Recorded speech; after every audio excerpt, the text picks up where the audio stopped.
Oh my goodness, what an exciting evening. Woo!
And welcome everyone to the premiere of season 4, Riding Through the Unknown. I'm your host, Michael, and tonight's guest I'm excited to have on, and we've been talking a lot about what's going to happen tonight, so you guys are in for a lot of fun, a lot of awakening. So, as they say, buckle up and enjoy the popcorn. So, without further ado, I'm going to turn it over to my guest, the one, the only, extremely radiant. Hello, I am Rita Minster, and I am definitely extremely radiant, and I am smudging all of our wonderful space here. And before we get started, let's go ahead and create the space, okay? So let's get grounded. Let's take a conscious breath together. Ready? Breathe in divine love. Feet on the ground. Hold it.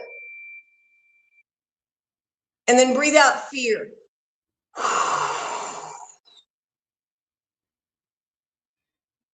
Do it again. Breathe in divine love.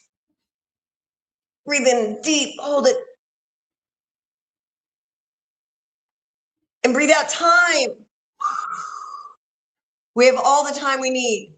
This moment lasts forever. That's why it's sacred. There is no past. There is no future. This is the present. It's a gift. So allow yourself to relax and just be here now. Now, breathe in divine love. One more time. Hold it. This is a big one. And if you want to make a noise, you can. Breathe out worry.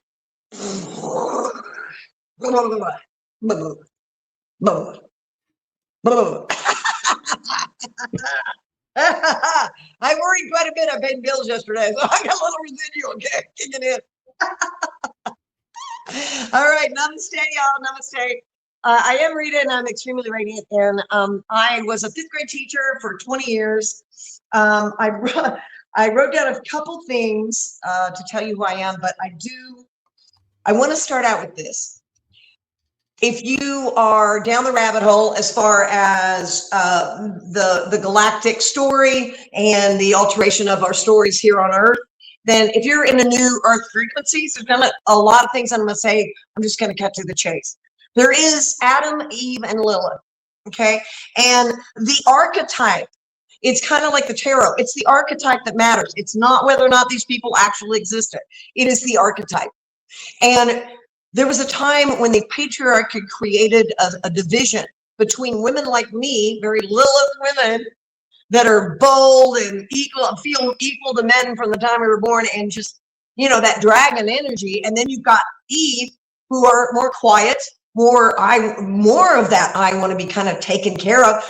And it brings out great things in men. And I think of my brother, my sister-in-law, they have that great, I'll take care of you, honey. And that's great. But you see, we split those two archetypes. We split the soul of women.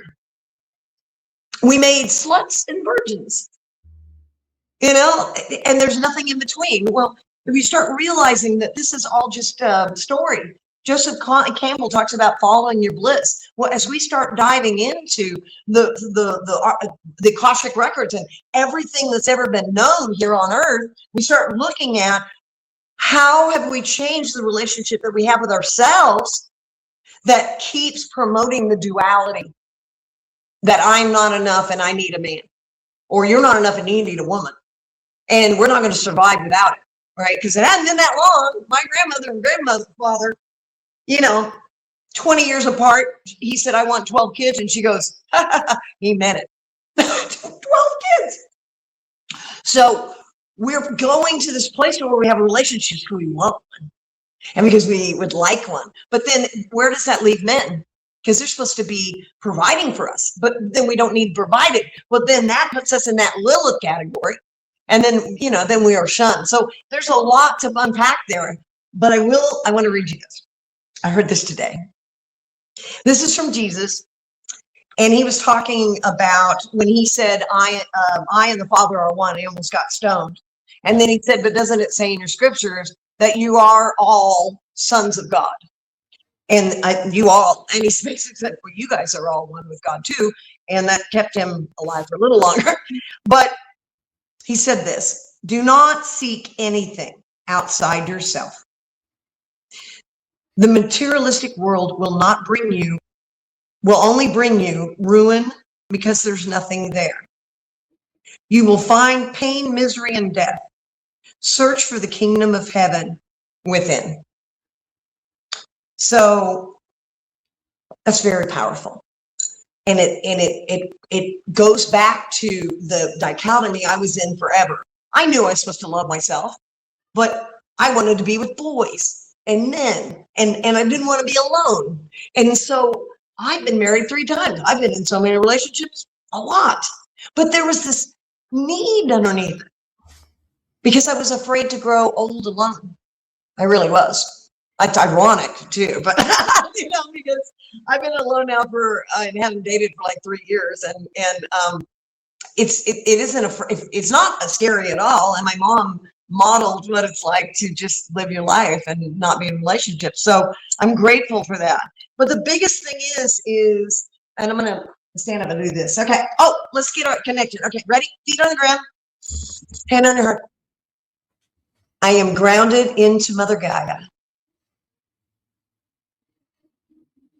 I am connected to my spirit guides and my ancestors, and I'm divinely protected by my angels. And we're asking Archangel Michael, Gabriel, and Saint Germain to create this sacred tunnel, this sacred little cocoon, so that we can share unity consciousness, Christ consciousness, and the evolution that comes to us as we forgive and ask for forgiveness and humble ourselves to the point of realizing that we are one with the divine. Oof, yes. Oh, I got chills. All right. So some of the things that we have in here, we have an angel, obviously. And we have a couple that are like dancing in that sweet old marsh. And we have some selenite. We have some whimsy. And also some big dolphin energy coming in from Bimini. The wild dolphins there, which is right above Atlantis. And we're moving lots of energy. This is the color right now moving into the year of the horse. This is amber, constituted amber. And this is really good to put on your solar plexus or your heart chakra or any chakra to move energy.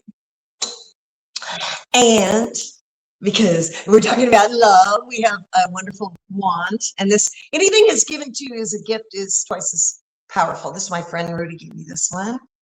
And of course we have selenite, but this is my sister gave me this one. So that makes it extra special. So, oh, and of course we have dragon energy, and let's not forget this. We're going to be making some wishes. So we brought some genie energy. You got to rub on the what is it? Genie in a bottle. And this is some beautiful fluorite. It's just from Mexico, that big cave in Mexico. So, and also, just to let you know, if anybody wants to pull a card, I will pull a card for anyone that wants one. Fey Temple Oracle deck, beautiful card. And this is our thought for the day. Ready? Oh, and I brought this along. This is my mom and dad, 1950. And they were getting married on the farm. There's a full moon. And the roosters were making noise in the background. So, isn't that neat? So it's a whole different world. And they're both in heaven now, so they worked their stuff out. All right, here we go. You ready? This is the world according to Mr. Rogers. Reverend Fred Rogers is in heaven right now, and here's some of his wisdom. You ready? So perfect. It always helps to have people we love beside us when we have to do difficult things in life. Wow. I just think that's so, isn't that profound? And we'll say it again. Isn't it always, it always helps to have people we love beside us when we have to do difficult things in life. Isn't that like the best reason to actually date? Boy, Match couldn't even give me that one. Let's not go there. Okay, I'm going to do something so we're everybody get grounded and have a little fun here. Stand up. If you haven't stand up, you can stand up and back up a little bit. This is by the way, this is Rita Forest mural. Manuel Cruz III painted it, and he lives in California, and he does murals for houses. So it's really good to embody your body a little bit, stretch. And Michael, I know you can't stand up, but you can put your hands up above you and pull and lean back a little bit. Oh, this is so good. And then bend down and make sure when you go straight down, bend your knees as you do it so you don't pull anything and try to touch the ground if you can. And then reach behind you. Oh, just stretch, stretch, stretch, stretch. Allow the energy of the deep breathing that we're doing to get into your body. Now, one of the things that I want you to do is get into your body by feeling it, okay? So, one of the things that's really good to get you in your mood is skipping, okay? So I'm gonna skip, and to skip in place. And did you know that it's physically impossible to skip without smiling? It's impossible. It's impossible. And 20 years of fifth graders have never, ever beat it. So when you're picking your feet up, what I do is I go and I spend time with myself in music. And then I feel me and I look at me. I've been a dancer my whole life. So for me, that's how I get into my body. But you can also get into a big tub of Epsom salt soaked water and float in that water and pull all your energy back to you. It's about pulling your energy back to you, right? Right. Woo. Okay, here we go. Woo. Okay, breathe in. And breathe out. Okay, so I wrote down all this stuff. If anybody wants to know, my background is a bunch of crap here. I've done everything. But I will say this about relationships. It wasn't until April 2023 I gave up my unconscious obsession with being with somebody. And it took dating somebody who had a drug problem. I didn't know about it. And he just kind of blew up and had an anxiety attack on day 10. And it forced me to just go underground for almost 3 years now. And I knew that I needed to do that, but I was never at a place to where I could. And it really came down to, I didn't feel safe. I didn't allow myself to feel safe alone. I didn't even know, it wasn't even hot wired. It wasn't something that was even an option when I look back because of childhood trauma, right? So I was molested when I was a child. I was not actually, a lot of people are raped. I wasn't, but that experience changed the dynamic of the relationship with that relative, and it changed my whole life for 50 years. because now suddenly I'm a black sheep, but I was a 10-year-old and somebody was trying to be sexual with me. That isn't me.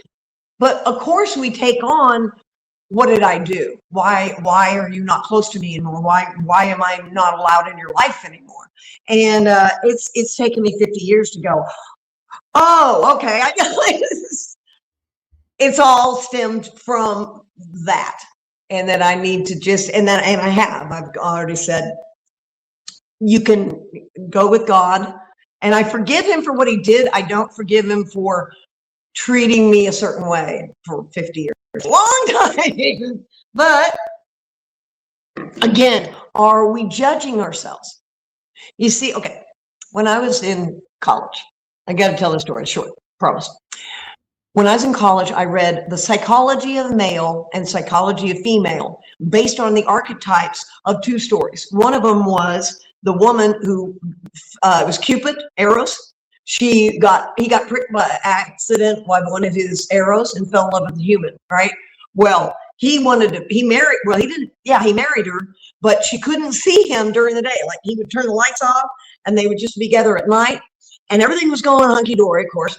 But then her sister said, hey, you're probably married to a demon because you've never seen him. He's probably a demon. And so she gets worried. And of course, there was an agreement with Athena that if it was 30 days and she didn't see him, and then they could stay together forever. And of course, some candle wax hit his shoulder, and he wakes up, and of course he's Cupid, so he's freaking gorgeous and the big wings, and then he flies away forever. And so then she literally has to go to Haiti and do 3 tasks that she shouldn't be able to do. But of course, the fates and the gods, help her out, and eventually they actually become back together. But it is the maiden falling in love and struggling with, am I a whore or am I a virgin? And where do I fall here? And if I am labeled a whore, it doesn't matter what kind of person I am in a society that I've been labeled that way. This is going to follow me. And I think Chelsea Handler is a really good example, and some of the other female comedians, to where they lean so far in to the smutty side because they got labeled that way. And I would say that's a trauma response more than a choice in comedy. And of course, isn't most of the things we're doing based on trauma? I mean, I think it's true. I think I'm almost 62 in March, and I think the more that I look at things, the more I realize that it's always that fight or flight that is fueling what we do with people. And if we could get to a place to where we realize that, first of all, we're all one, and we're one with the divine heart. And I can't do anything for you, because you have your dreams and I have my dreams. So Neil Donald Walsh had a video on relationships way back in like the 90s. And it was about relationships. And he said, I want for you what you want for you. So let's say that Michael and I are dating. We're not. He's in Texas. But if I dated Michael and I came into his life and I said, you need to do X, Y, Z. And you need to be into my hobby, and I start trying to get him to change somehow. That isn't love. That is just a laundry list of shit I want from a guy. But if I come in and I'm loving him unconditionally, he's got a life. I'm going to let him live his life. And I'm going to praise him like every good cheerleader does for whatever he's up to. And then when he decides that he's not going to go into fencing after all, and there's no money into it, and, instead of he's going to be a English major, then, I'm not going to step in the way of any of that, because those are his dreams. And if I step in the way, then I'm going to be the harpy that stayed in the way of his divine mission. So the only way to love from this point forward, and I truly believe this is the new earth. I believe that in my heart and soul, because I believe this last 5 years we are changing. The earth is changing. That sun's different. That super moon, man. And it shifts us into a new space. What is that space? Unity. is consciousness that we're all one, that Jesus has always been with us. That's why we could never find God, because we were already in. So as we start healing and pulling off the Band-Aids of these broken hearts that we've had, we start realizing that everybody else was in a bunker too. And that everybody is not wounded and not everybody's out there to hurt you. It's just that you were attracting what you chose to enlighten you. So how's that one? Now, I know, I'll say this really quick, because I sense that somebody who's been horribly abused as a child, especially sexually abused, do not feel like that that's something they chose. And I understand that.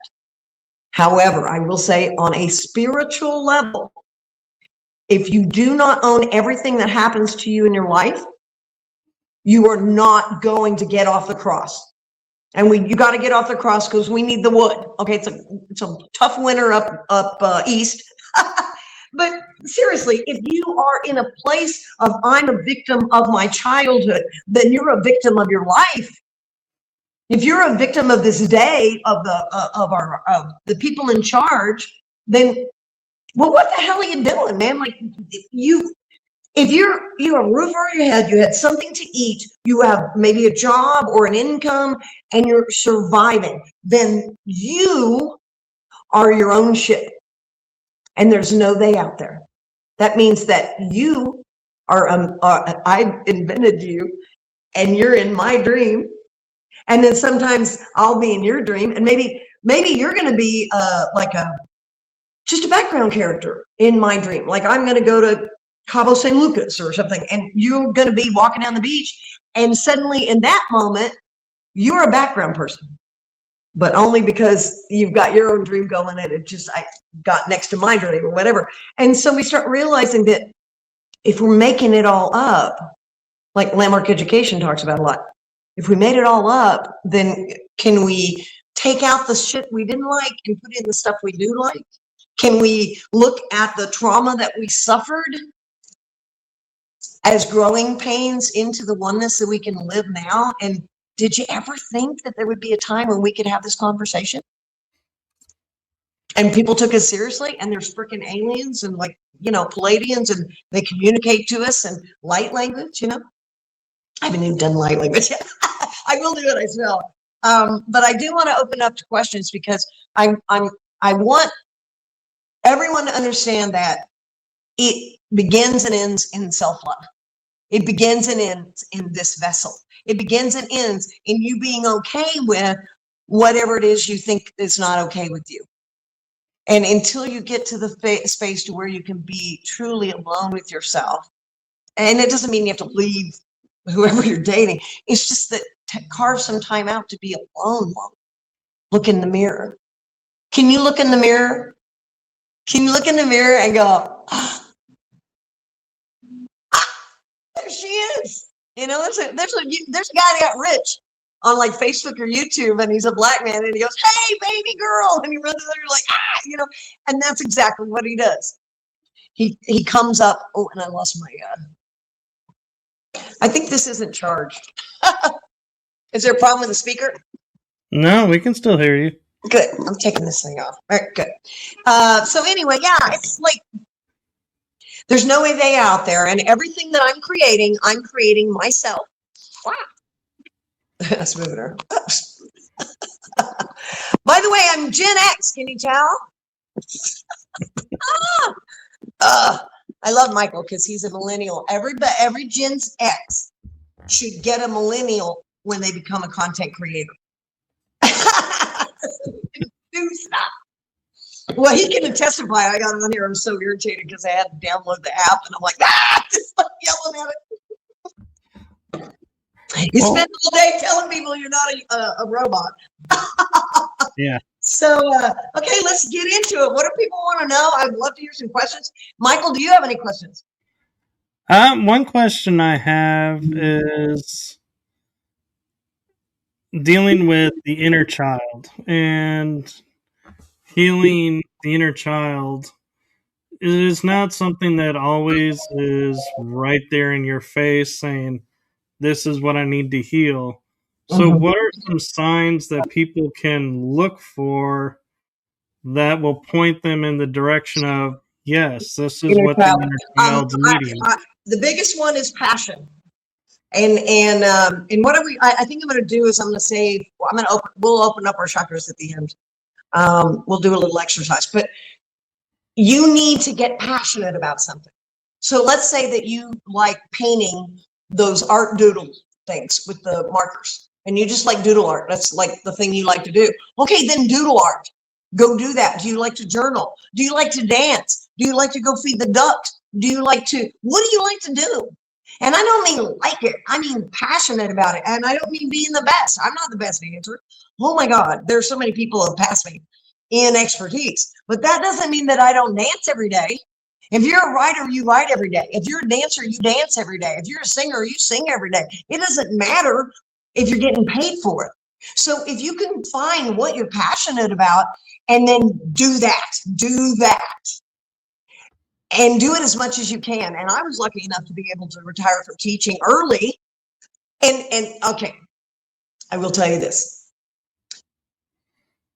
Michael and everybody here, be gentle with your healing. Because I thought I was going to move to Sedona, start working with clients, bada boom, bada bing, everything was going to be great, right? But it didn't work that way. I tamed a half-acre property here in Cottonwood, and alone, and I grieved my mom, and I cut all my hair off, and I went through my own dark night of soul more than once, and I healed my trauma. Now, did I mean to go offline and live on a pittance of my pension? No, I'm not even that old, right? But I had to. I had to heal. I had to go inside. I spend so much time outside. Okay, before I forget, I'm going to give you a couple of really good things. Number one, this is number one. Everyone write this down. Do not take your phone or any device or a television into your bedroom. Take it out if it's in there. And if it's in there, unplug it and put a towel over it. Do not have technology in your bedroom. Your bedroom is a sacred space. The only thing you should be doing is sleeping deep and plugging back into the mothership, or making love to someone who you love.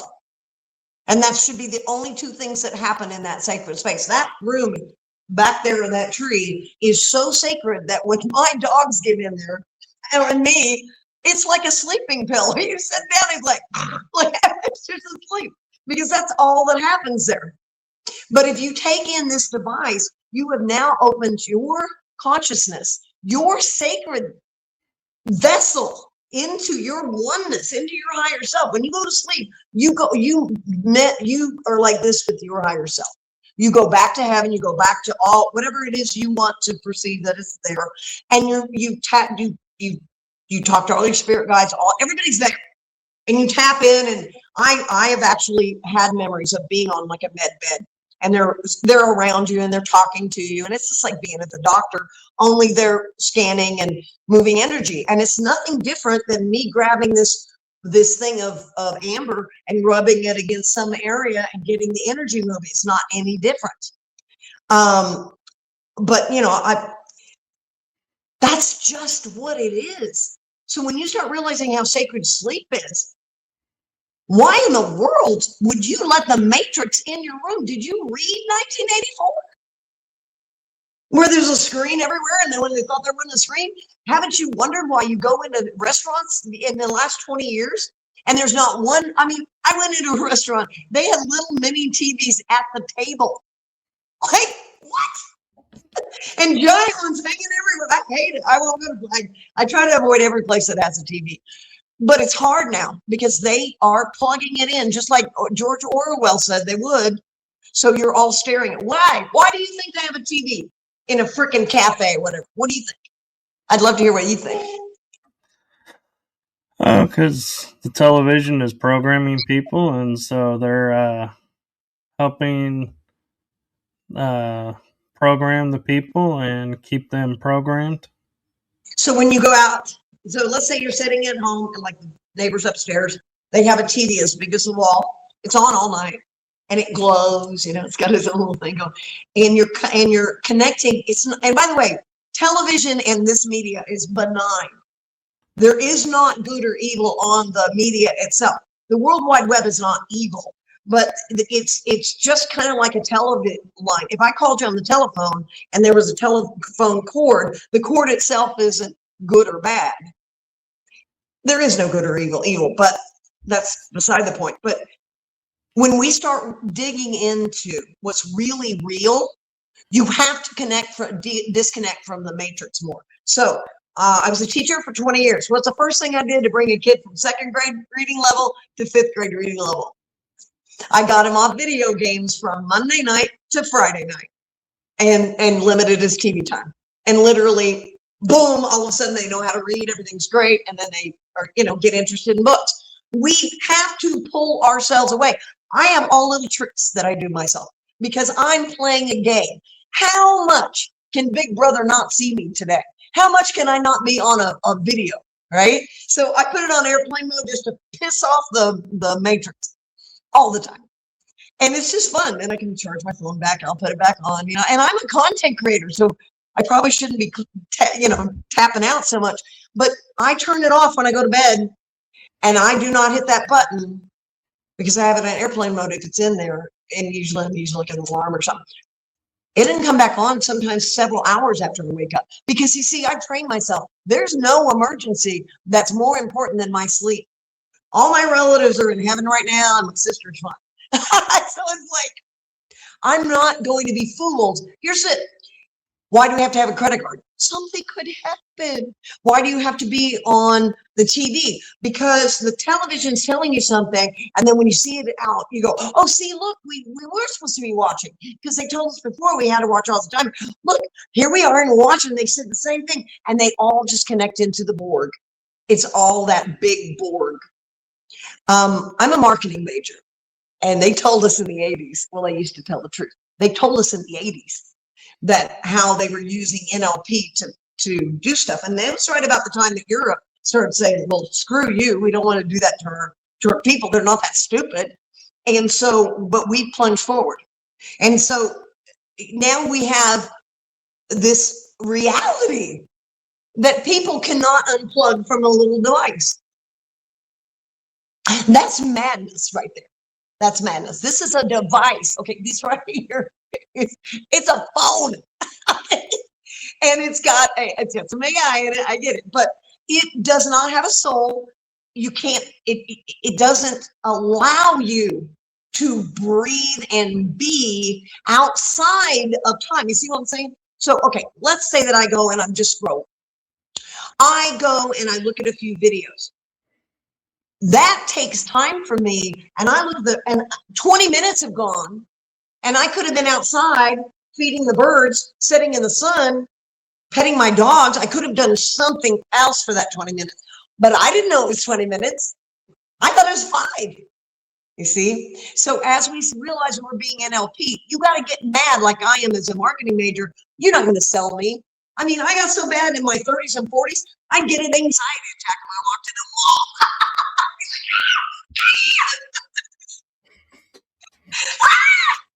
And I only went for bras and underwear anyway. I buy everything else from resale shops. I don't, unless I'm on vacation. But the thing is invest in what you're passionate about. Fly your freak flag. Find out what you love to do. And let me tell you something, because I was a teacher and I was the union rep and I did everything like for my job. But when I stopped teaching was when I stopped people pleasing. And I worked with a lady who started a cult, Linda Good McGillis.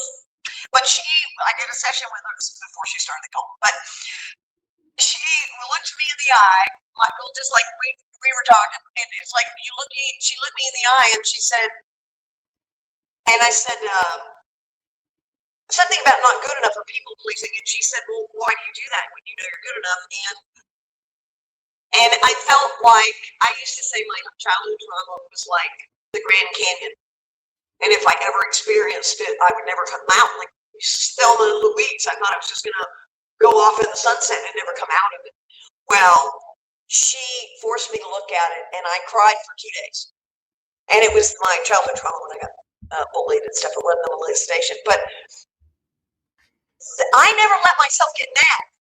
And here I was in June 2021 getting mad at my mom for letting me get bullied by all these people, and nobody did anything. And my mom had just had a stroke, and she was 92. So talk about bad timing. But I allowed myself to feel that, and I finally got to let it go. And then I started to unpack the fact that that had fueled every relationship that I've ever had was based on trying to feel secure, based on trying to get my dad's approval and love after I got older and grown up, and my brother, you know. And so when you start realizing that the trauma is what separated you, then there isn't anything to do but to feel it.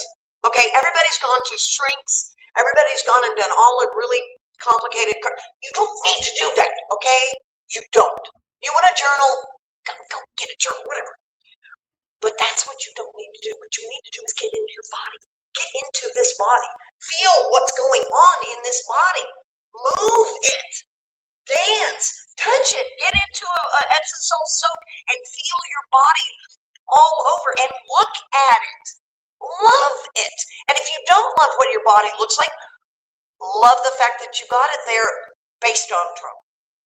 Based on you did something to pack on something to make you safer. Can you love that? Can you love the armor that you put on so a man wouldn't touch you anymore because you got molested as a child? Can you do that? Because if we make ourselves wrong, then we're trying to fix ourselves so we can go find that person.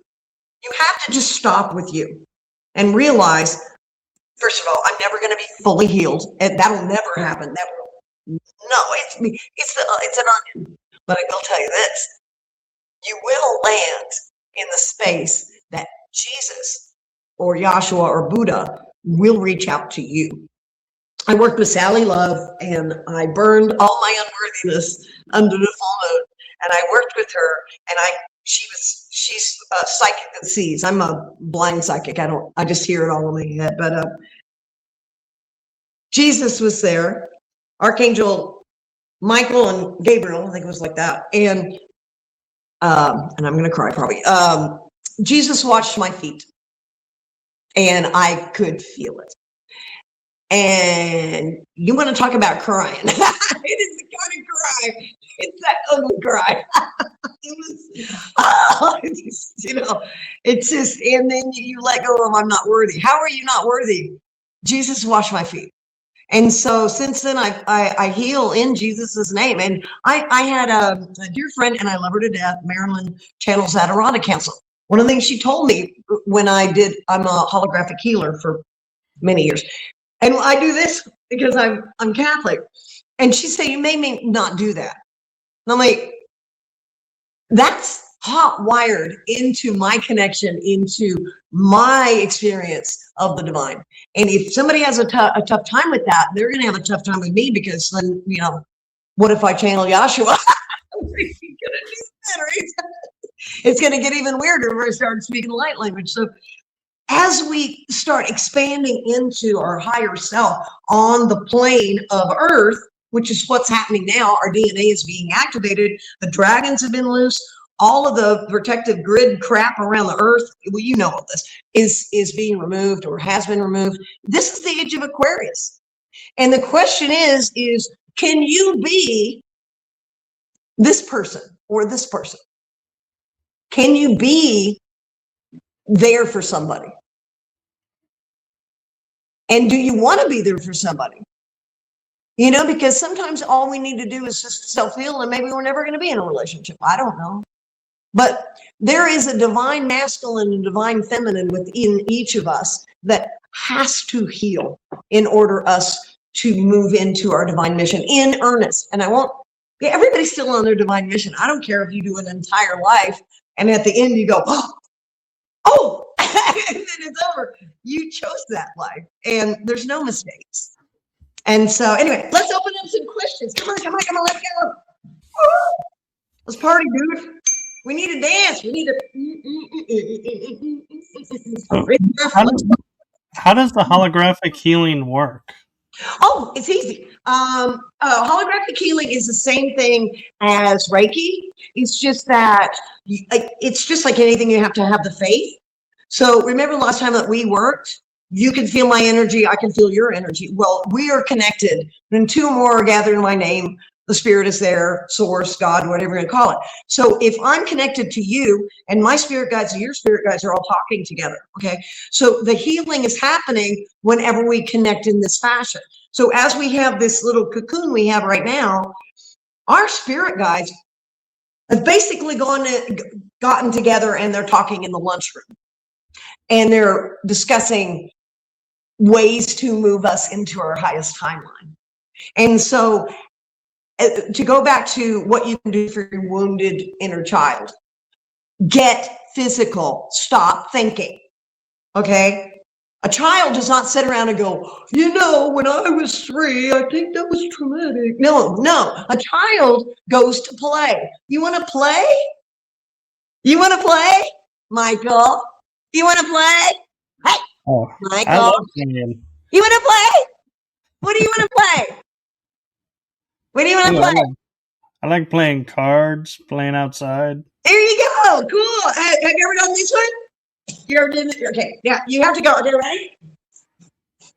So you're going to say green light, ready? Oh yeah, green light, red light. You walk 2 steps over the red light. I did not. I did not cheat. I did not cheat. You didn't say quick enough. So the thing is how easy is it to play? Well, I don't know. How easy can you get off yourself? How easy can you get over the fact you're a grown up? Whoever said you were anyway. I will insert that you're more your inner child than you think you are, because you walk around with this armor on. I'm a grown up. I'm grown up. I'm adulting. That's just bullshit. We're all walking around 5-year-olds wanting people to love us. That's it. We really are. We're walking around, you know, like Snoopy walking around Peanuts. Me, you know, and that's what we want. We want to be loved, and we want to be loved. Why? Because we are loved. But how do we get to that inner child? You don't have to wade through all the crap that happened to that inner child. You couldn't go to the inner child before that happened. And as you start to feel what happened, feel it in your physicalness, go take an Epsom salts bath, burn some sage, do some writing, do some crying, but you can move that trauma out of your body. And I want to say this especially for women, you are not your trauma. You are not what happened to you and what other people did to you. You're not. You are a divine goddess, and that's why they wanted to keep your fire from flaming up and taking over the patriarchy. If you are listening to this, then you already know that you have a divine mission. And the question is, well, then what the fuck is it? Do you want to know?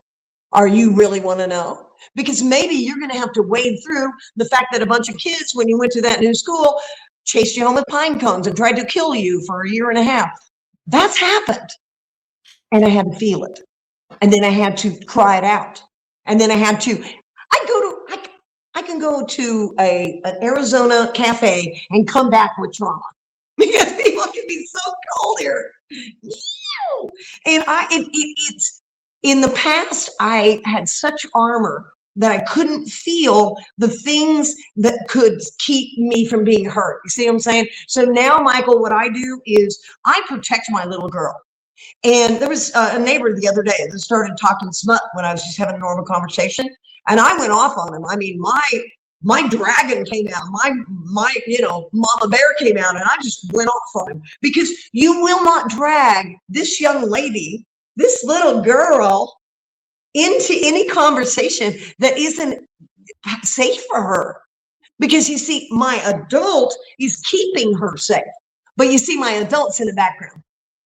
Because my adult had to run shit for up to 57. I worked from 10 and a half to 57. And now I'm in the background. And I had a near-death experience 4 years ago, so that does speed things up. I will mention that.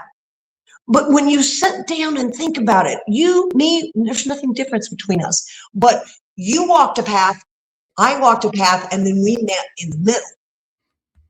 And we're bringing information about a new way of living. Think about that. Isn't that? I mean, it's mind-blowing to me. It is. So anyway, okay. Question. Let's get some questions. Come on.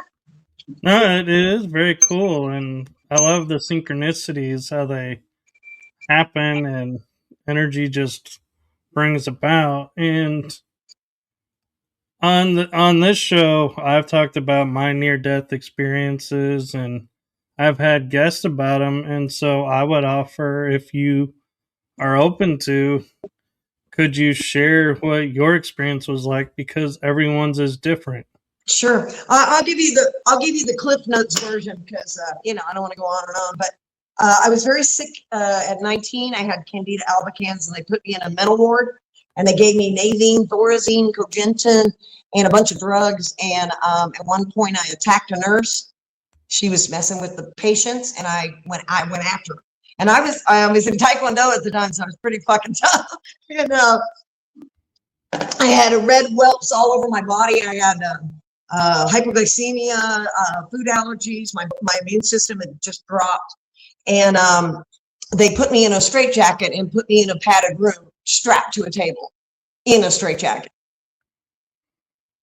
Sorry. Oh gosh, I hadn't felt that in a while. Oh my God.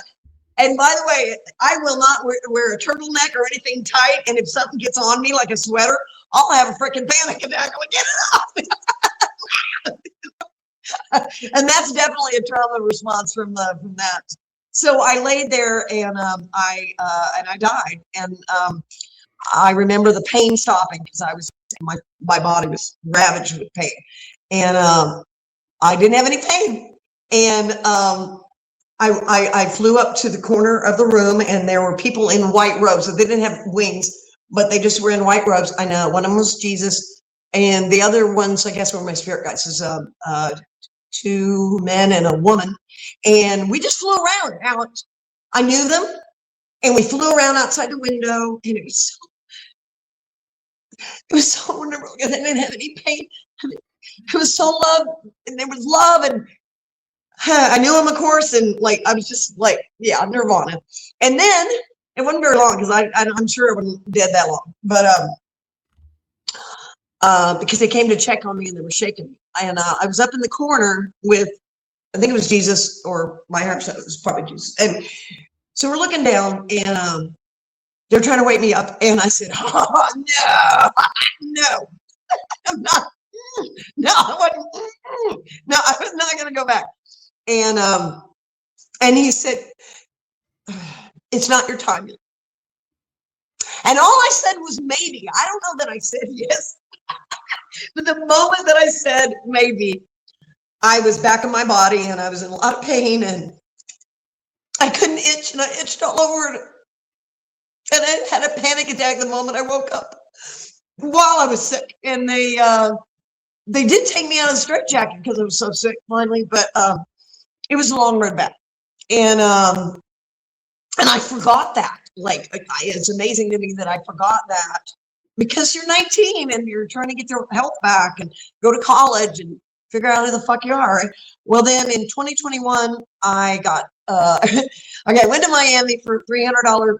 I won't say who, but there was some content creators, and they did this party for $300, and I'd already had a bad experience with them on a Zoom thing, and I'd spent some money with their little organization, and they'd already kind of got after me online. Well, when we went to this thing, it was a really bad event, and the next day, the hotel they recommended, I got a pizza, and I got the mozzarella was not cooked enough, and I got chronic food poisoning. And I was, for 5 days, I thought it was the flu. And then when I got medicine, I got sicker, and I almost died. And I didn't leave my body then. But what happened was my egoic mind shut off completely. Oh, it was so great. It was so great. So I'm laying in bed, and my mother was on hospice. She was actually dying of cancer. and my sister was helping her, and I'm her caregiver, but here I'm lying there, and I made, and I felt like I made a mistake going away for the weekend for, winter solstice, and now I'm dying, and, I felt guilty, and they were walking past me, and I went, see, you're supposed to be doing that. And I heard that voice, and my higher self said, hey, shut up. Don't you say another word. And that voice just went, it was gone. It was gone. And I was like an animal. When I woke up, it was like, you need to go to the bathroom. Okay, so go to the bathroom. You need to eat something. Okay. You probably need to go to the hot tub for your pain. Okay. You better lay down again. And it just gave me, I felt like I knew what it was like to be like an elephant. Like, you just think about that next moment, like a bird, like, oh, I need water. Oh, I need this, that's all I had for about 2 weeks. And when it came back, when it came back, it is the politest little bitch you ever met. It is so much nicer than it was. It doesn't talk about my wrinkles. It doesn't like look for flaws, and it doesn't ever hijack me like it did, because I know it's not me anymore. Now I know it's just this bullshit of the Matrix, and so I don't believe it anymore. But trust me, if I get into worry or fear, my egoic mind takes over just as fast as anybody else. So I'm not a saint, but. So from that point on, I'm a light language activator. I've worked with Deb Clark in the light language activation or light language awakening community. And I worked with the Adirondack Council, Marilyn Harper, for over 3 years with holographic healing. Oh, and you asked about that. Holographic healing is nothing more than what we did with energy, only it's intentional. So I'm visualizing inside your body, and those things are actually happening. We get confirmation. It's amazing to do a group of women and work on someone with, back problems, all this. And by the way, I'm certified, meaning I worked with my friend Rudy once on his shoulder. Talk about crazy. I had just gotten over about dying. Mom was dying, and it was time for my exam. And I went, anybody on Facebook need some healing? And Rudy said he had a bad shoulder. I did it, and I'm supposed to have done 60 practices. For free. I didn't do any. I was a caregiver. And I fucking aced it. It was awesome. So this is my experience. I love everybody I've ever worked with. But you have to get over the heartbreak in the love and light community, that as you become a starseed light worker, as you start remembering your past lives and remembering and having all these powers, one, you're not special, because we all have it. And two, you have to create special boundaries around you, so that, because I experience things so intensely now that I will not let myself be in a position where I'm going to be harmed anymore, because my inner child wants to party. I want to have fun, man. I listen to Bob Marley, man. Like, we have fun. And I want to live in that space of fun, in that Mr. Rogers neighborhood, because that's my reality. Now, it's not your reality. Okay, well, then join me. Go ahead and, grab something. Let's, get a maraca. Let's dance around the kitchen table. Like, it doesn't matter. All it matters is that you are walking forward in your dream of this reality. And the only thing that's real is this divine mission that you made up, and you're supposed to remember it. That's it. That's it. And you can't do it wrong. There's no way you can. And people get upset when you say, like, Hitler went to heaven. First of all, there's no hell, so where else is he going to go? And nobody is thrown away. Nobody's garbage. Okay. Married 3 times. You want to talk a bit bitter? Married 3 times, found the love of my life in Tantra. Douglas everybody had a crush on him. Good looking, had this big chest. His chest was bigger than the rest of him. Tall, good looking. He led men's, retreats, and he was the bomb. Well, after 2 years in our relationship, he took his life, and he left me in charge of his estate, and his ex-wife and his 12-year-old child, and plummeted me into grief. I drank wine every night for 6 months, and I'm not an alcoholic, although I've been in it like 8 years of my life. That sent me on the path of ecstatic dance and sound healing, because they had to save my soul. because I almost lost my happiness.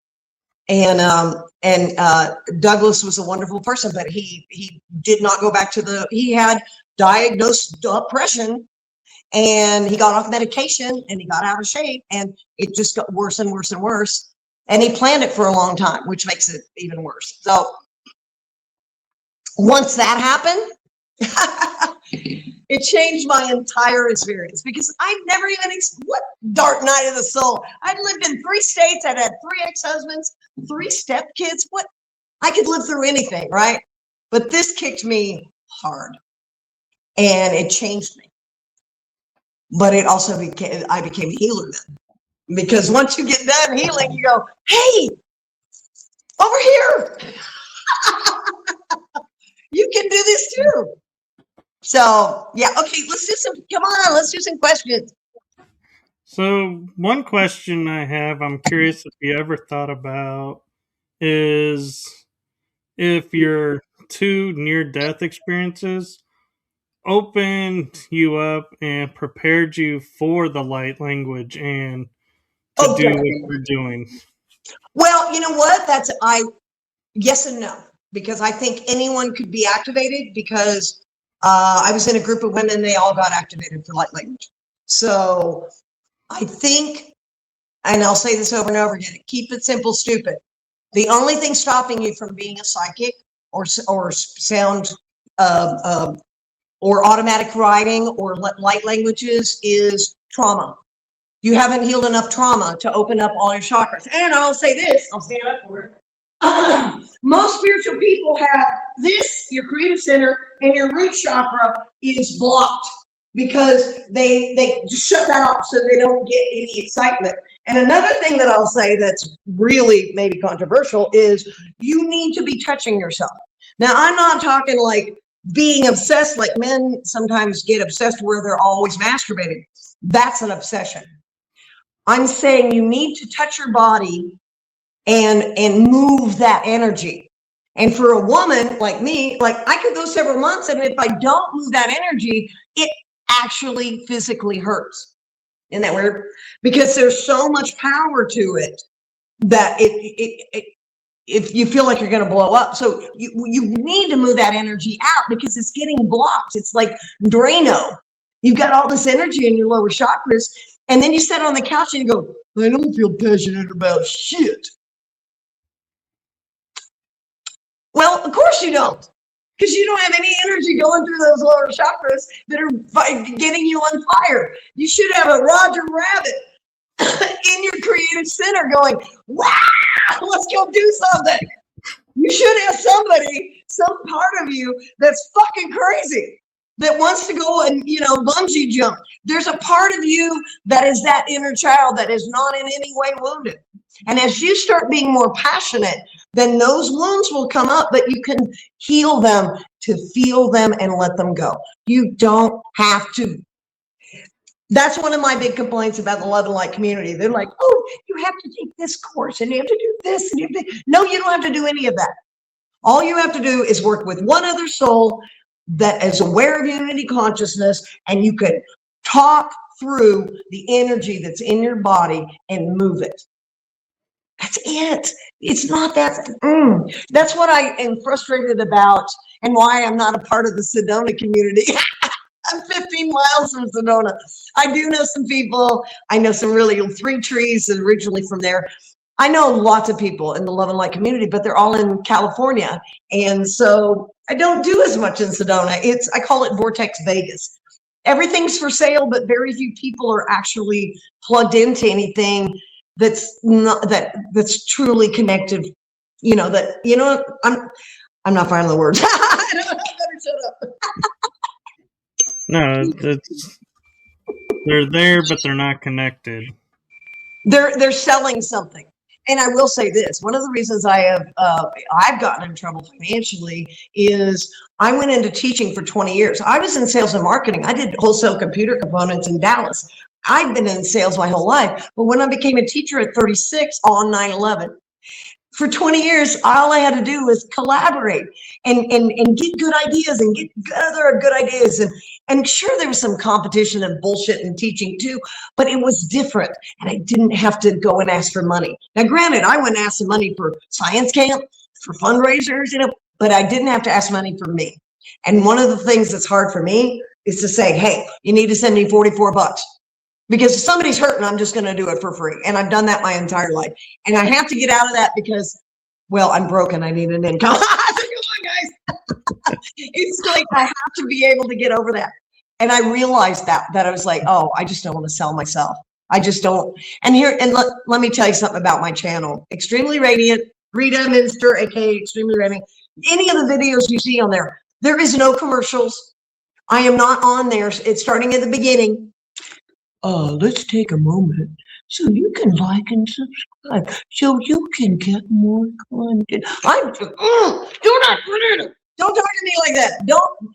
And then they interrupt a channel message to tell me about some freaking video you're selling. Listen, I don't need to teach. I don't need to heal, but I am so passionate about it because God loves me so much.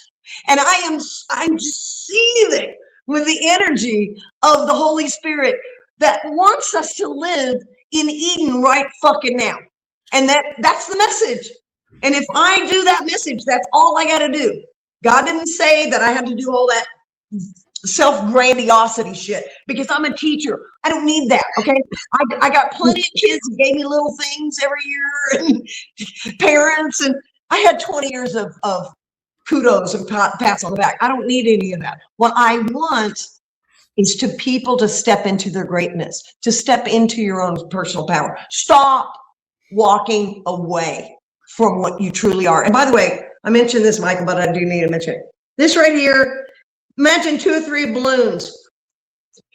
Most humans walk around with a little balloon. This is your soul.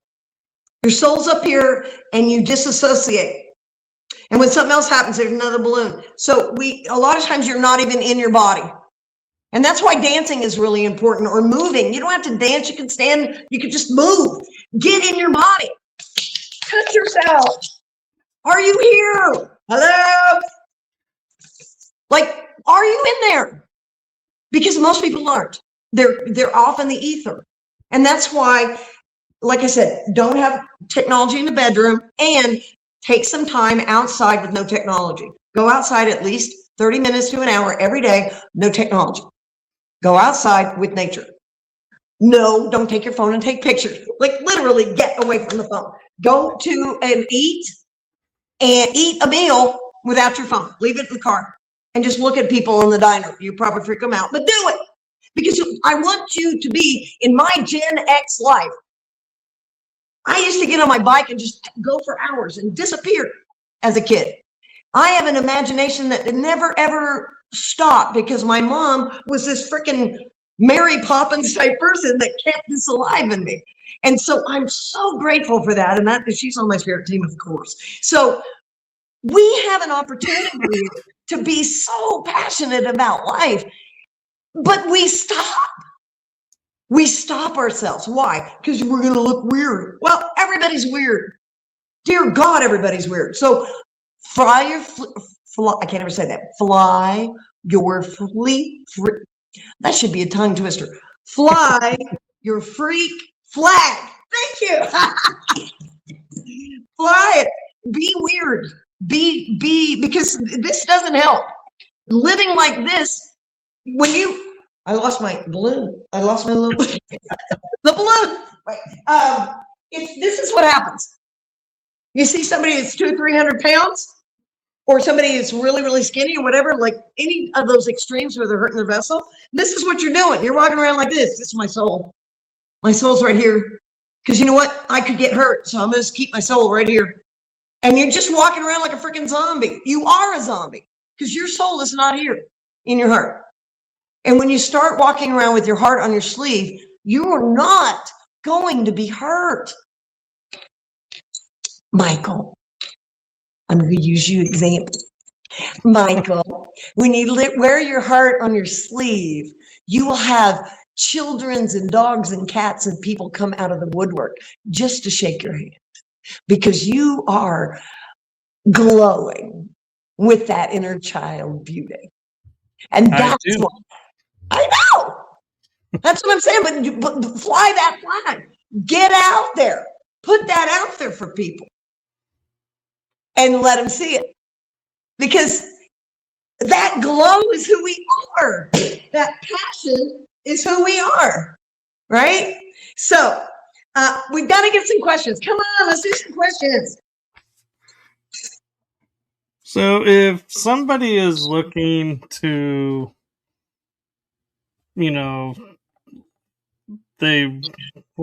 how do I phrase this? Okay, so say somebody sees a trauma that they recognize in somebody else. Is that a mirror effect, and so they need to work on themselves, or are they really seeing? Everybody has trauma. There isn't anybody on earth that doesn't, so get over that. The question you need to ask when you see someone is, are you trying to rescue them? Did you see them like a puppy on the sidewalk? Are you trying to do a Humane Society video here with your relationship? Like, are you collecting strays? And I don't mean that in a mean way. I'm not saying it ugly. But I mean, I went out with a guy that was much younger than me, and he was a meth addict. I didn't know that. But why did I do that? Because I was hurting because my mom just died. And I had, my vibration was up. I was even drinking alcohol, which I don't now. I brought that kind of energy around me, and then it got into my space. So the question that I would ask you is, when you get around someone, how's your trauma? How is it, like when you see someone, let's say you go on a date with somebody, let's say Michael gets a blind date. Why not? Somebody goes, hey, I think you'll love her. So he goes on a blind date. He walks in the room, he walks to the restaurant, whatever, and you meet each other. What are you leading with? What are you bringing to them? Are you bringing that Robin Williams, let's have fun energy? Are you coming guarded? Are you coming into it going, let's see who she is? And are you gathering evidence? Okay, and I got to tell you the cup story. This is a little funny. Okay, I knew a man. This is a true story. I wish it wasn't. I knew a man in a meetup group. We never dated or anything, but he told me that his mother had this thing about coffee cups, and she always had them upside down because she didn't want roaches or dirt to get in them, and it was much more logical. She had a whole psychology around this cup situation, right? Well, poor guy, he was raised with these cups, right? So he would literally, and he told me this, he would go out with somebody and go into her cabinet and see how she had the cups and dump them if it was not.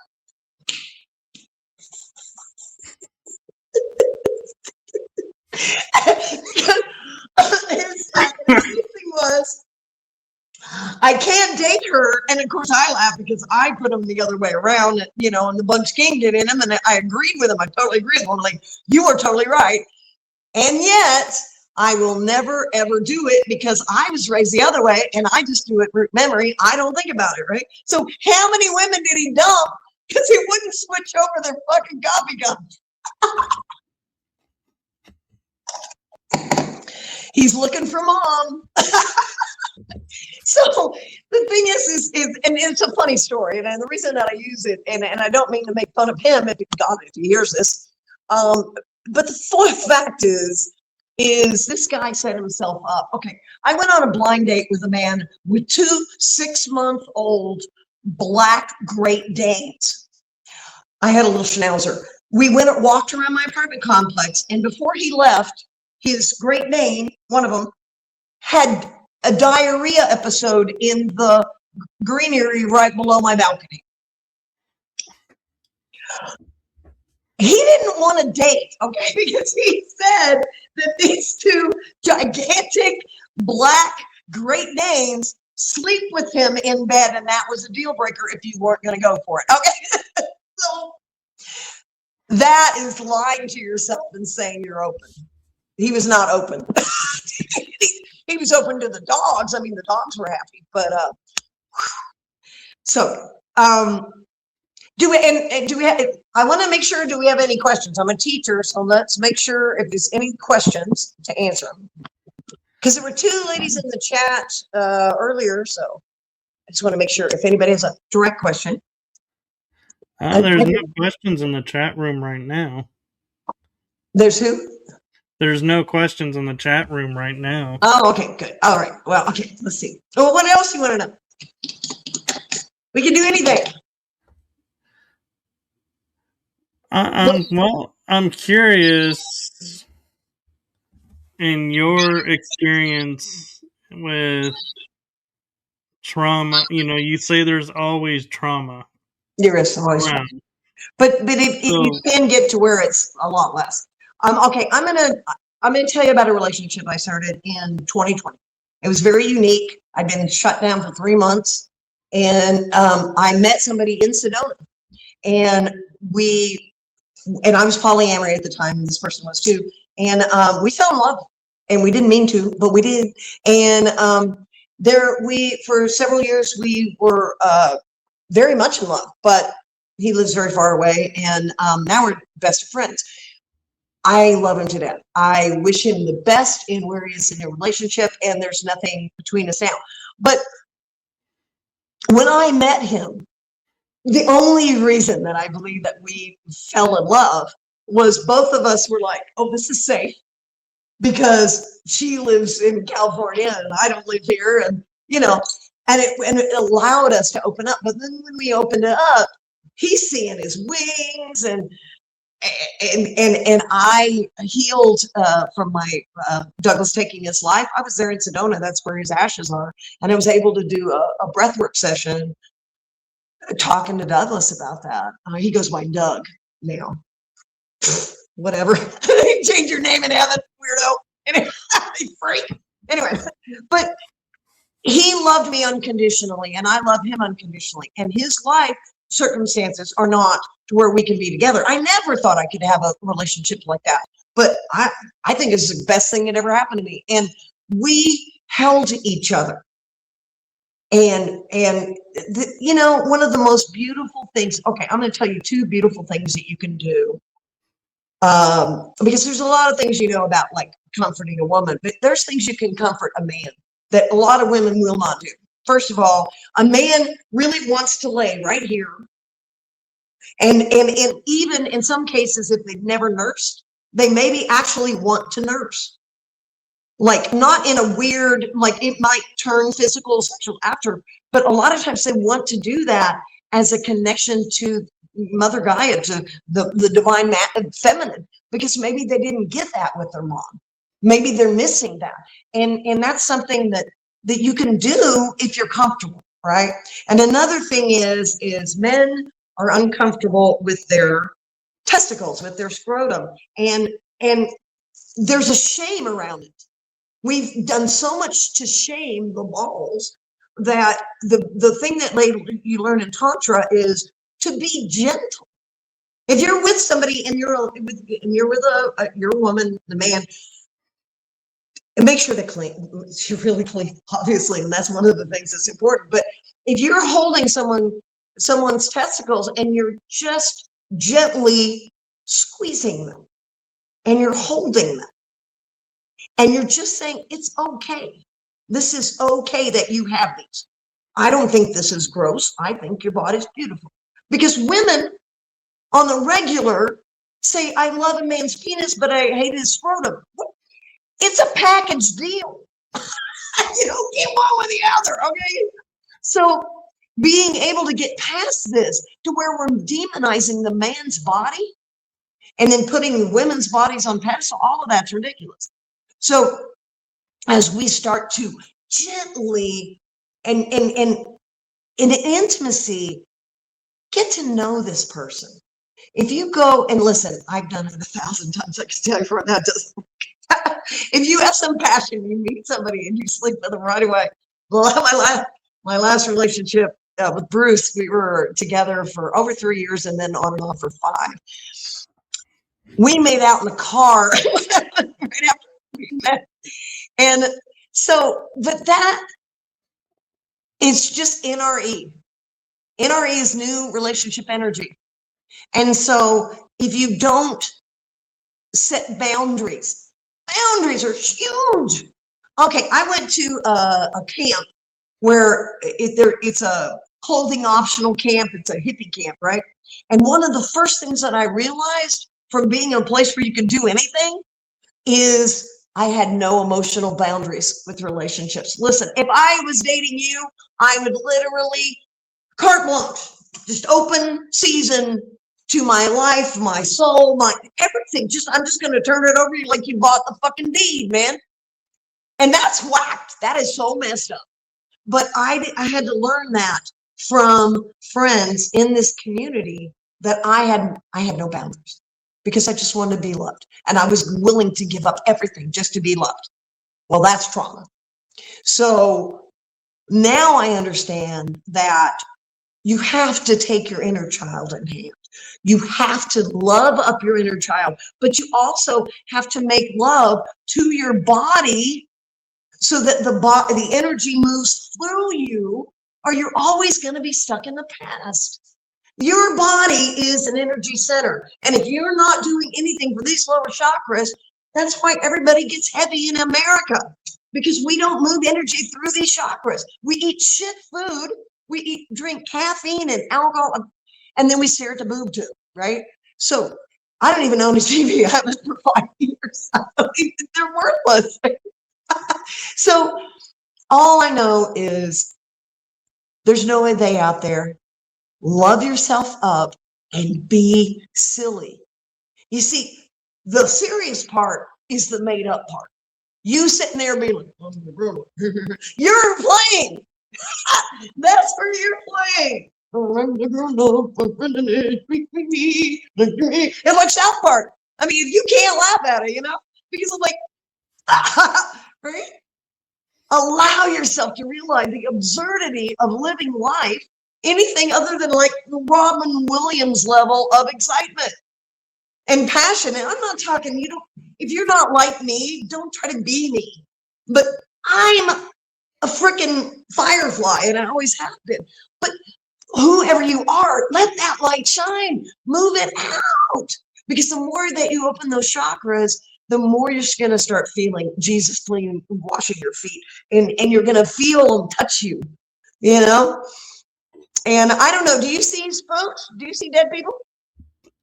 On occasion. On occasion, I do. Oh, that's cool. I'm kind of jelly. I've had conversations with my spirit guides. No, really, guys, I can see him now. No, I'm not going to freak out. No, seriously. But I don't think they believe me. And I didn't tell you, I learned how to break into Akashic Records with working with 33 kids in a room.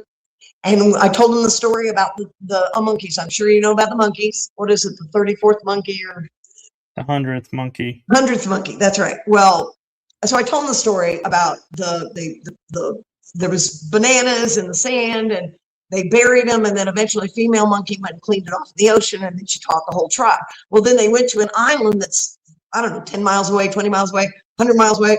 It's a different island, same kind of monkeys. The first day, a female monkey goes and grabs it out of the sand, washes the monkey, the banana off so there's no sand on it.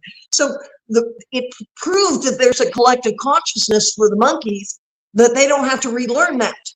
So those whichever, those monkeys, the ones with neat tails, they already learned that skill. So it became something known. And then they just evolved beyond that. Well, everything that's ever been known, that's how I used to teach. That's why people used to get mad at me too. Because my students connected into the Akashic Records. We would visualize, we would do mindfulness, and we could connect into everything that's known. And my kids would ace tests and got more and more smart. And it wasn't just pulling it, it's bringing that knowledge in and keeping it. And I didn't even know I was doing it. That's how I became the Akashic Records hacker, is teaching kids how to visualize and meditate. So anyone can hack into all of their lives, but I will say this. I think it's a trap. And if to go into too many past lives, and I think you can get down a rabbit hole and never come out. So if you're going to do something with past lives, and I know you agree with me, QHHT is the kind of session that you want to do because your higher self, you get to talk to your higher self. And for me, the biggest thing is to talk to my higher self. I've done 2 QHHT sessions, and oh my God, just years of worry fell off of me because I finally like, what am I supposed to do this? Or like, what about this? Like, I have to talk directly to my soul. And gosh, it's so refreshing to get it straight from the horse's mouth. I actually have an interesting question for you. Yeah. With dealing with trauma, and trauma aside, so to speak, we always talk about balance of the divine masculine, divine feminine. Oh, I'm glad you did. I wonder, now if the true balance is divine feminine, divine masculine, inner child. Well,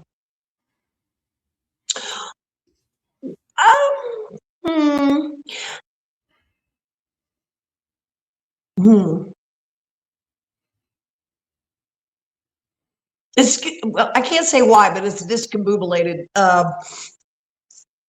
Okay, so your inner child is who you are.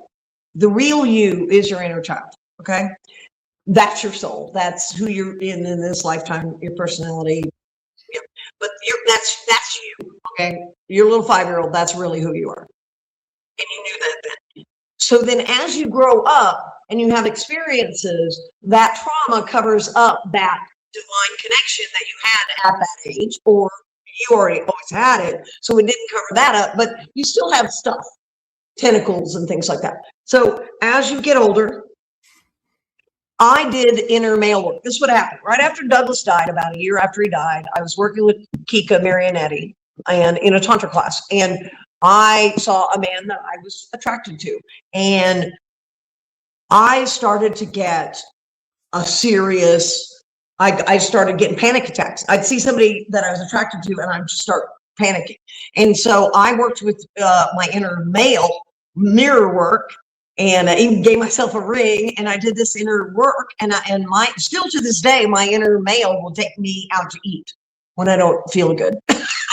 Or take me to go get some vegan cupcakes. So my inner male is balanced because I did all this work after Douglas died, because I got so scared, and all of my life I had women around me. My whole family's women.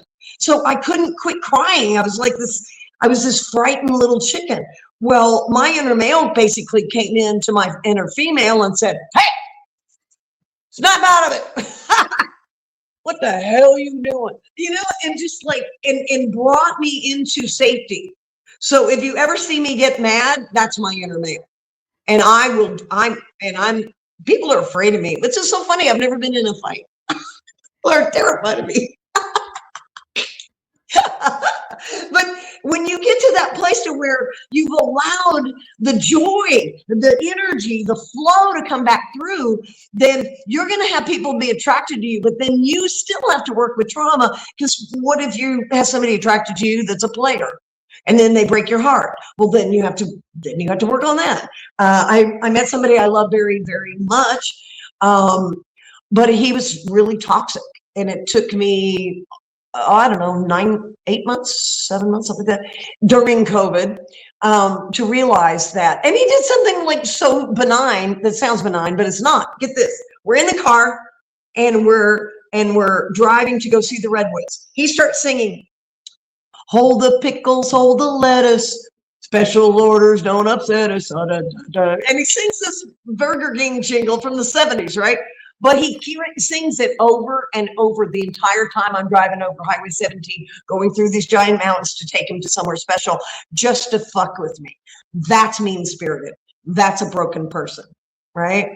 And so if someone is ever in your space and you do not feel joyful, just listen to your child. Your child will tell you what you think of somebody the moment you meet them. But we don't listen to their inner child. We defer to the thinking brain that puts them in a certain category. Go with your first instinct. When you see somebody, you go, hey, hey, hey, hey, hey, hey, hey, hey. Well, if you can't find that with that person, you can't find their inner child and giggle and come back, then what do you do? And just go move on, because it takes time to develop it. We've been so scared. Jesus, we've been so scared for so long. We have to stop that. And by the way, I'm on a channel before we get out of here. I don't know what time it is. How are we doing on time? Terrible. We have 5 minutes. I'm on channel. I'm gonna get in trouble. Oh, my spirit guides will give me a little talking to later. Actually, they don't. Oh, let's rub. Hey, genie in the bottle, baby. I'm a genie in the bottle. Ready?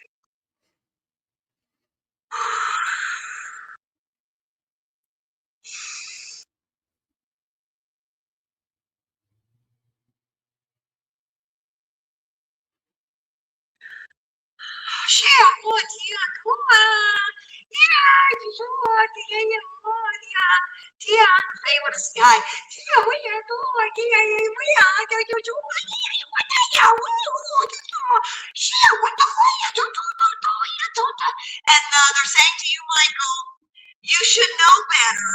You should be calling the fact.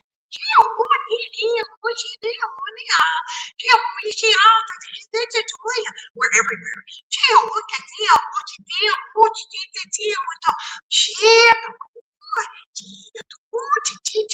They're saying we can teach you dances.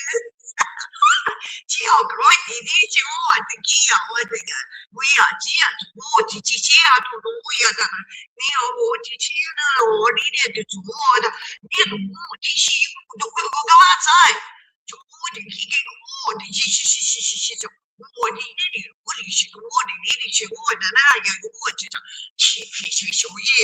So serious. What are you so serious about?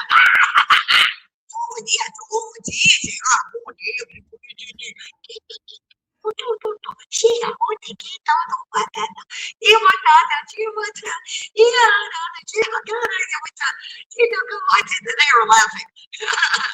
They're so serious.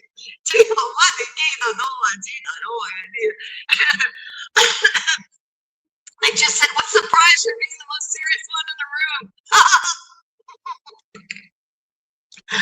That's a good question.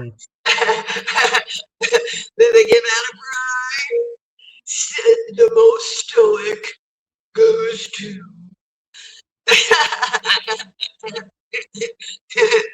when it's they said, when's the last time you laughed so hard that you peed your pants? Oh, probably a couple weeks ago. Okay. Well, I mean, menopause might happen all the time. So, it's clearing out our heart chakra, and they're trying to remind you that there is this present moment. This present moment is divine. It lasts forever, and there's nothing in this present moment that needs definition. As we move forward, you're choosing love, not fear. I said, that's all you're doing. You're choosing love instead of fear. So as you choose love more, then you call in the faith. They'll come in and you can do a little bit. And then you can start bringing in the gnomes. That's why this gnome's here. The gnomes. And so honestly, this got to be for you, by the way, because the gnomes hardly ever come through. But they were like, no, we want to come look at the floor. I love you. All right, so this energy, this love that's coming bubbling up from our inner child, it's like champagne. It's bubbling. And as we feel that, what releases is that need to blend in. And as if anybody could ever blend in at anything, right? So as we let go of this not being unique, blending in, all that, your inner child will start coming out and then get a game. I've been doing this for a long time because I'm a bit crazy, but you just, how odd can you be without getting arrested? And go into a cafe and say hello to everybody and then be like, tag, you're in. Like, how much joy can you bring into a room? How much joy do you want? I can't hear you. You want some joy? Joy? I can't hear you. I don't know if there's a limit to how much joy I can bring to a room. So, allow the, these are all codes, allow the passion that you are passion. Allow the passion to come out. And the biggest reason that we do not open up to all of this is that we're afraid we're not good enough.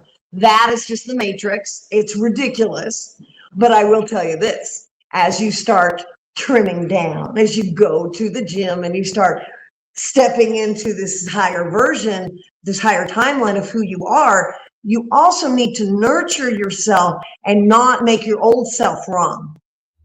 Don't look backwards and go, wow. That's what I didn't like about the one lady who was really big.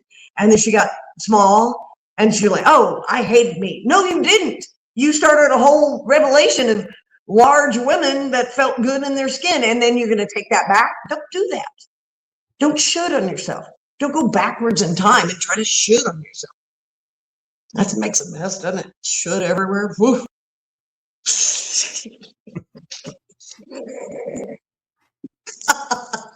So as we lighten up, we realize it's not that hard. And if you like someone, genuinely like someone, try being friends. I know that sucks because mom used to say it and I was like, fuck you. But honestly, if they're not interested in your life and they don't want to hang out and play checkers with you and get to know you a little bit, then they probably are not really in for it for long haul. So it's nothing personal. It's not that they're wrong or right. It's just what do you want to choose? And we're definitely gonna end with this because we did it the other day. I'm feeling chills. Here we go. You ready? This is a big go in. Inner child go in. You ready? Love this. You ready? Everybody's gonna see. This is the go in, and it goes like this. Row, row, row your boat gently down the stream. Merrily, merrily, merrily, merrily, life is but a dream. So the go in is row, row, row. Whose boat? Whose boat? Your boat. You're not rowing mine, right? You're not gonna come over here and, like the volleyball team I was on, the guys kept trying to take our shot, and that's why we came in second. We would have stayed in it over there. Boy, that was a long time ago. That's 40 years ago. We could have won. Anyway, so that's the weirdest randomness thing. I was in Addison, Texas, and so long ago.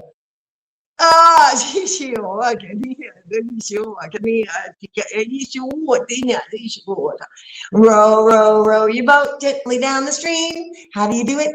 Merrily, merrily, merrily, merrily. Why? Life is but a dream. What'd you say? Life is but a dream. What? Life is but a dream. Aha! It's a dream. We made it up. So if it's a dream, it means you get to take things out, put things in, put in your dragons, put in your powerful dolphin energy, put in the possibility of loving the way you actually want to love and not taking a consolation prize, being that person. Yeah. Row your boat gently down the stream because it's a dream. And until you get in your own lane, you're going to suffer. Suffering, the Buddhist got it right. Suffering is not accepting what is. Hello? It is what it is. And there's nothing wrong with it. And you get out of duality. You know how you get out of duality? You realize that it was all bullshit anyway. There's no way you can get out of grace from the person that created you. It's like Play-Doh. Like you fashioned a Play-Doh into a gun, and now the Play-Doh can no longer go back into the Play-Doh thing because it's now a gun. That's as stupid as it is as believing that you could do something to lose God's grace or help. But I will tell you this. Most people walk away from God because they're so terrified of their own power. We are not afraid at all of being a couch potato. We are fine with that. We are terrified of stepping into our power, and then God's going to ask us to do shit. If I do that means you're going to want me to do this, aren't you? And yes, I will tell you right now, yeah, too much is given. That's a Bible. Too much is given, much is expected. So that means I can heal. There are two women that at that camp that I helped move energy, move spirits out of their body. They were possessed. That's Jesus shit, man. I don't need validation on that. That I'm saying this energy's here. The new earth is now, and you can do it, and so can I. And if I did it, you can do it. And that's where we have to get out of. We have to quit grandstanding and going, look at me. Well, it's not going to be look at me when your next door neighbor, who's a chain smoker, suddenly starts speaking light language and he's psychic. What are you going to do when everybody on the block is now psychic? What are you going to do? So yeah. You can't do this for the money. You got to do it for your divine mission. And I promise you, if you start doing what you're passionate about, let's say that, okay, go back to doodle art. Let's say you do doodle art. You love that. Do that, and spirit will open up something else that will be bigger. Because I believe every star seed and every light worker is going to be the leaders, because meek will inherit the earth. I believe that we will be the ones that set up the communities, the communal communities, and teach people how to love. I believe that with all my heart and soul. I really do. And you one of them. Can't get out now. Yeah. You signed that little agreement. Yeah. Thank you for sharing everything and sharing your knowledge. What's the best way people can get a hold of you? I'm on YouTube, Rita Minster, aka Extremely Radiant, and I'm also on Facebook. And I don't have 5,000 friends yet, so you can friend me. And if you want a private session, you can send it to my PayPal account, which is extremelyRadiant@yahoo.com. And I'm doing a special $44 an hour for anyone that wants to work, and we can do anything. I can activate you. We can work on trauma, pretty much anything that you want to do. And I have a money back guarantee too. So if you're like, you're not worth $44, I'll give it back. It ain't about money. It's about activating your divine power, because our DNA is changing. Did you see the sun today? Did you see it? It's like, it's white now. And it's got this big aura around it. It's like, it's a miracle to be here at this time. But I will say this, because I don't want everyone to think I'm all freaking Pollyanna all the time. I was in tears last night paying my bills and in a lot of fear and a lot of worry, because this matrix, it ain't playing. We are in a very, very important time. So allow yourself the grace to take a nap. Allow yourself to step out of the fray. Don't go to a protest if it's going to break your heart. Don't go to that, that place where the cows are being abused if it's going to break your heart. Protect your soul, because that's all you got. Yes, thank you. And thank you to everyone who watched and will watch. And so I will end it with my heart and the heart of my show to you. Thank you for what you're doing for humanity. Thank you. Ooh, definitely feel that. Isn't it incredible? We get to do this. We get to talk about this, and people are not throwing us in the mental ward anymore. Yay. Well, thank you all for this premiere episode and tuning in, and stay tuned for more episodes to come. Definitely. We'll definitely do this again. And let's definitely get creative. I'll get on your short list. with that, we'll say goodnight, everyone. Namaste, y'all. Love and blessings.